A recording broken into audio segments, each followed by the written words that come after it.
नमस्कार विद्यार्थी मित्रों, आज विडियो में आपनु स्वागत है। आज आपणो विषय है गणित धोरण 9। एम आप एक नवा प्रकरण की शुरुआत करवानी है। प्रकरण नंबर 7 त्रिकोण। बराबर, पहला तो आप त्रिकोण विषय थोड़ी बेसिक माहिती लई लीए। जो अहीं एक आकृति दौरी है त्रिकोण एबीसी नी। बराबर है। हवे जो कोईपण त्रिकोण होय तो त्रिकोण ने 3 बाजू और 3 खूणाओ एटले कुल केटला अंगो होय? 6 अंगो। अहीं आपणे त्रिकोण एबीसी माटे बात करिए तो आ त्रिकोण एबीसी ने एबी योग बीसी योग एसी એટલે કે ત્રણેય બાજુઓનો યોગગણ। ત્રિકોણ એ શું છે? 3 બાજુઓ વડે બનતી બંધ આકૃતિ છે, અથવા તો 3 રેખાખંડો વડે બનતી બંધ આકૃતિ છે એવું આપણે કહી શકીએ। ત્રિકોણને કુલ 6 અંગો હોય છે, 3 બાજુ અને 3 ખૂણા। જો આ ત્રિકોણમાં કઈ 3 બાજુઓ છે તો કે એબી બાજુ, બીસી બાજુ અને ત્રીજી બાજુ એસી। બરોબર, અને 3 ખૂણા, ખૂણો ए, ખૂણો बी અને ખૂણો सी। चलो આગળ, ત્રિકોણના ત્રણેય ખૂણાનો સરવાળો કેટલો થાય છે? 180 થાય છે। બરોબર, હવે જે સૌથી મહત્વની વસ્તુ આપણે સમજવાની છે કે ત્રિકોણની એકરૂપતાની શરતો ભણવાની છે આપણે જે આ ચેપ્ટરમાં। એના માટે આ બે પોઈન્ટ મહત્વના છે। એક તો અંતર્ગત ખૂણો અને અંતર્ગત બાજુ। તો અંતર્ગત ખૂણો કોને કહેવાય? જો આ ત્રિકોણને અનુલક્ષીને આપણે સમજીશું અંતર્ગત ખૂણો તો કે એબી અને એસી નો અંતર્ગત ખૂણો। कई बाजुओं कीधी है? ए बी और एसी। जुओ ए बी और एसी आ बे बाजुनो आपणे अंतर्गत खूणो जाणो होय ने एनो मतलब के आ बे बाजुने जोड़तो खूणो। तो आ बे बाजुने जोड़तो खूणो कयो छे? ए छे। तो ए बी और एसी नो अंतर्गत खूणो कयो थाय? ए। के बंने बाजुने जोड़वाथी जे खूणो बनतो होय ए एनो शुं कहेवाशे? अंतर्गत खूणो। ए ज रीते ए बी और बीसी नो अंतर्गत खूणो। जुओ आ ए बी और आ बीसी आ बंने जोड़तो खूणो कयो छे? खूणो बी। तो ए बी और बीसी नो अंतर्गत खूणो कयो मळशे? खूणो बी। ए ज रीते बीसी और एसी नो अंतर्गत खूणो तो कयो छे? खूणो सी।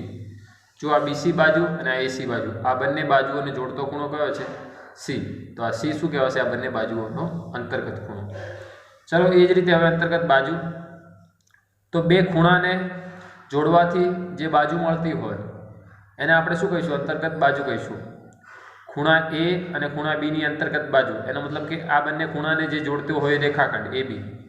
जो खूणो ए और खूणा बी नी अंतर्गत बाजू शुं थाय? ए बी थाय, केम के आ बंने खूणा ने जोड़वाथी ए बी बाजू मळे छे एटला माटे। ए ज रीते खूणा बी और सी ने जोड़वाथी बीसी मळशे। खूणा ए और सी ने जोड़वाथी कई बाजू मळशे? एसी। तो अहींया लख्युं छे जुओ, खूणा बी और खूणा सी नी अंतर्गत बाजू कई थाय? बीसी। और खूणा ए और खूणा सी नी अंतर्गत बाजू कई थशे? एसी। हवे आगळ त्रिकोणनी एकरूपता। तो बे त्रिकोणो एकरूप क्यारे कहेवाय?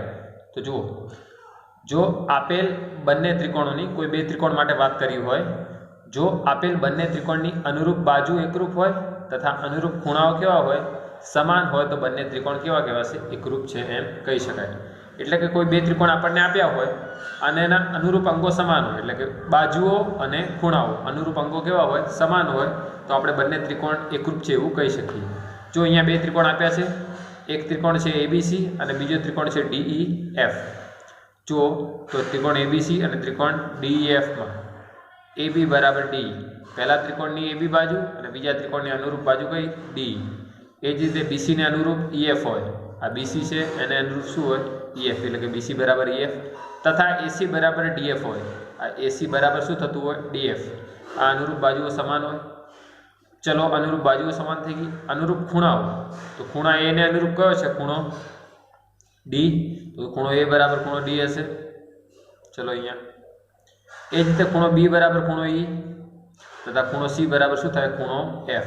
एटले अनुरूप बाजुओ अने अनुरूप खूणाओ समान होय तो त्रिकोण एबीसी एकरूप त्रिकोण डीईएफ थाय। जो आ एकरूपतानी निशानी छे आ प्रकारनी छे, आडो टी ट अने पछी नीचे बेली टी। बरोबर, आ एकरूपतानी निशानी छे।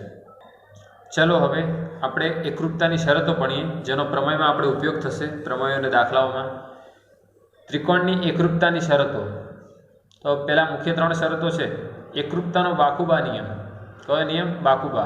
बाकुबानो मतलब थाय बाजू खूणो बाजू, बाजू खूणो बाजू।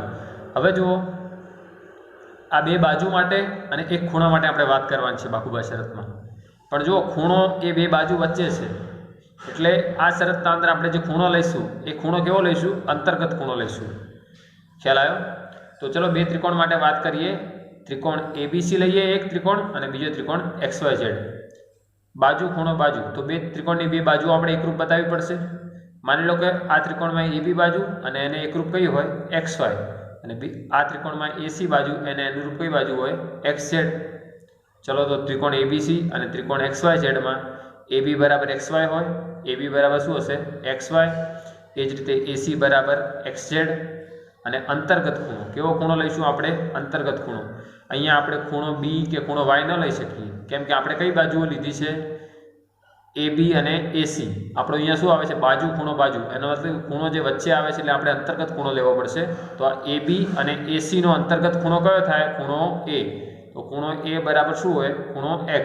એ જ રીતે અહીંયા XY અને XZ છે તો એનો અંતર્ગત ખૂણો શું થાય X.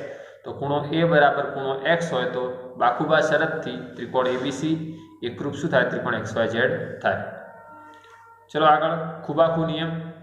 ખુબાખુનો મતલબ થાય છે ખૂણો બાજુ ખૂણો. જો અહીંયા આપણે બે ત્રિકોણ માટે આપણે વાત કરી છે, ત્રિકોણ ABC અને ત્રિકોણ PQR. તો ત્રિકોણ ABC અને ત્રિકોણ PQR માં હવે અહીંયા આપણે બે ખૂણા અને એક બાજુ લેવાની છે, પણ બાજુ કેવી લેવાની છે અંતર્ગત બાજુ, કેમ કે બાજુ વચ્ચે છે. જો ખુખુબા હોય એટલે કે ખૂણો ખૂણો બાજુ, બાજુ છેલ્લે હોય તો આપણે અંતર્ગત સિવાયની બાજુ લઈશું, પણ અહીંયા બાજુ વચ્ચે છે એટલે આપણે બાજુ કેવી લઈશું અંતર્ગત. તો ત્રિકોણ ABC અને ત્રિકોણ PQR માં બે ખૂણા બતાવવાના છે એકરૂપ. તો ખૂણો A બરાબર ખૂણો P લઈએ આપણે, ખૂણો A બરાબર ખૂણો P, તથા ખૂણો B બરાબર ખૂણો Q. અને અંતર્ગત બાજુ હવે જો અહીંયા A ખૂણો લીધો છે ને અહીંયા P લીધો છે, અહીંયા B અને અહીંયા Q લીધો છે. તો આ A અને B ને જોડતી બાજુ અંતર્ગત બાજુ કઈ થશે AB. તો આ ABC માં આપણે AB બાજુ લઈશું. સેમ આ બાજુ આ ખૂણો P છે અને આ Q લીધો છે, તો આ P અને Q ની અંતર્ગત બાજુ કઈ થાય PQ. તો બીજા ત્રિકોણમાં આપણે AB બરાબર શું લઈશું PQ. હોય તો ખુબાખુ શરતથી એટલે કે ખૂણો બાજુ ખૂણા શરતથી ત્રિકોણ ABC એકરૂપ શું થશે ત્રિકોણ PQR થાય. ચલો હવે ત્રીજી શરત છે ખુખુબા નિયમ, ખૂણો ખૂણો બાજુ. હવે જો અહીંયા પાછળની શરતમાં ખુબાખુ એટલે કે બાજુ વચ્ચે હતી, અહીંયા ખૂણો ખૂણો બાજુ એટલે કે બાજુ ક્યાં છે છેલ્લે. તો આપણે જે બે ખૂણા લઈશું અને ત્રીજી બાજુ લઈશું એ બાજુ અંતર્ગત નહીં હોય, અંતર્ગત સિવાયની આપણે બાજુ લેવાની છે. જો અહીંયા પણ બે ત્રિકોણ માટે લઈ વાત કરીએ આપણે, તો ત્રિકોણ ABC અને ત્રિકોણ XYZ માટે. ચલો તો ત્રિકોણ ABC અને ત્રિકોણ XYZ માં ખૂણો A બરાબર શું છે ખૂણો X બરોબર. આપણે અહીંયા એ ખૂણો લીધો તો બીજા ત્રિકોણમાં કયો ખૂણો લઈશું X. એ જ રીતે અહીંયા ખૂણો B લો તો એ સામે ખૂણો કયો લઈશું Y, તથા અંતર્ગત ન હોય એવી બાજુ. હવે જો અહીંયા આપણે A અને B ખૂણો લીધો છે તો આપણે AB બાજુ ન લઈ શકીએ, કેમ કે બાજુને આપણે અંતર્ગત લેવાની નથી, એટલે BC અથવા તો AC લઈ લઈએ. ચલો તો BC લઈએ તો બીજા ત્રિકોણમાં કઈ બાજુ આવશે YZ. હોય તો ખુખુબા શરતથી ત્રિકોણ ABC એકરૂપ શું થાય ત્રિકોણ XYZ થાય. ચલો હવે આપણે એકરૂપતાની અન્ય બે શરતો ભણવાની છે. બા શરત એટલે કે બાજુ બાજુ બાજુ. આ ત્રિકોણમાં જે બે ત્રિકોણ આ શરતમાં આપણે જે બે ત્રિકોણ લઈશું એ બંને ત્રિકોણની ત્રણ બાજુ આપણે કેવી બતાવીશું સમાન. તો જો ત્રિકોણ ABC લઈએ અને બીજો ત્રિકોણ PQR, તો ત્રિકોણ ABC અને PQR માં ખૂબ જ સરળ શરત છે. આ તો ફક્ત ત્રિકોણની ત્રણ બાજુ શું બતાવવાની છે આપણે સમાન, એટલે કે AB બરાબર PQ હોય, પછી BC બરાબર શું હોય QR હોય, અને AC બરાબર શું હોય PR હોય. તો બા શરતથી એટલે કે બાજુ બાજુ શરતથી ત્રિકોણ ABC એકરૂપ શું થશે ત્રિકોણ PQR થાય. અને એના અંદર અન્ય એક બીજી શરત છે કાકબા શરત. કાકબા એટલે કે કાટખૂણો કર્ણ અને બાજુ. આ કાટકોણ ત્રિકોણ માટેની શરત છે, કેમ કે શરતનું નામ જ છે કાટખૂણો કર્ણ અને બાજુ કાકબા શરત. એટલે કે એક કાટખૂણો, કાટખૂણાની સામેની બાજુને આપણે કર્ણ કહીએ છીએ અને કોઈ એક બાજુ લઈશું બરોબર. તો જો બે કાટકોણ ત્રિકોણ લઈએ આપણે અહીંયા. આ એક કાટકોણ ત્રિકોણ ABC જેમાં ખૂણો B 90 છે, અને બીજો કાટકોણ ત્રિકોણ DEF જેમાં ખૂણો E શું છે 90 છે. તો જો ત્રિકોણ ABC અને ત્રિકોણ DEF માં પહેલું આપણું શું છે કાટખૂણો. તો બંને ત્રિકોણમાં કાટખૂણા લઈએ. ખૂણો B બરાબર ખૂણો E કાટખૂણા. પછી કર્ણ, તો બંને ત્રિકોણનો કર્ણ લઈએ. આપણે કાટખૂણાની સામેની બાજુને શું કહીએ છીએ કર્ણ. તો AC બરાબર અહીંયા કર્ણ કયો છે DF, તો AC બરાબર DF કર્ણ. પછી આ AB અને BC માંથી કોઈ એક બાજુ લઈશું, કેમ કે અહીંયા બાજુ છે તો આ AB અને BC માંથી, અને અહીંયા D અને EF માંથી કોઈ પણ એક બાજુ લઈ શકીએ. ચલો આ ત્રિકોણમાં AB બાજુ લઈએ તો સામેના ત્રિકોણમાં કઈ બાજુ આવશે ડી આવશે। તો એ બી બરાબર ડી, બાજુ હોય તો કાટખૂણો, કર્ણ અને બાજુ એટલે કે કાકબા શરતથી ત્રિકોણ એબીસી એકરૂપ શું થશે? ત્રિકોણ ડીઈએફ થાય। જો મિત્રો આ ચેપ્ટરના અંદર આ જે 5 શરતો ભણ્યા એ ખૂબ જ મહત્ત્વની છે, જેનો ઉપયોગ પ્રમેયમાં થાય છે આપણે, બરાબર। તો આ પ્રકરણમાં આપણે એક પ્રમેયો ખાસ તૈયાર કરવાના છે, અને જે પ્રમેયો પરથી દાખલા છે સ્વાધ્યાય પોથી અને પ્રેક્ટિસ વર્કમાં, એ દાખલાના અંદર પ્રમેયનો ઉપયોગ આવે છે અને આ શરતોનો પણ ઉપયોગ આવે છે।